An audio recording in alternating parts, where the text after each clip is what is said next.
دوستانی گرامی لحظه به لحظه دقیقه به دقیقه حرارت بحث گرم شده ایستاده. البته از مهر و محبت شاه و ملیکه که بالای این تخت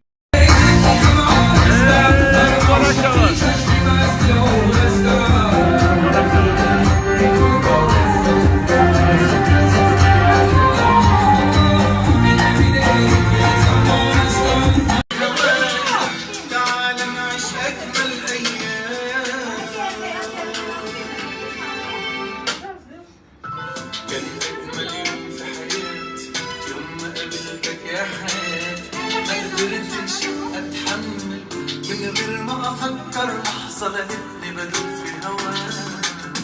خدتني من كل الناس عشت في اجمل احساس ونسيت يا حبيبي الدنيا معاك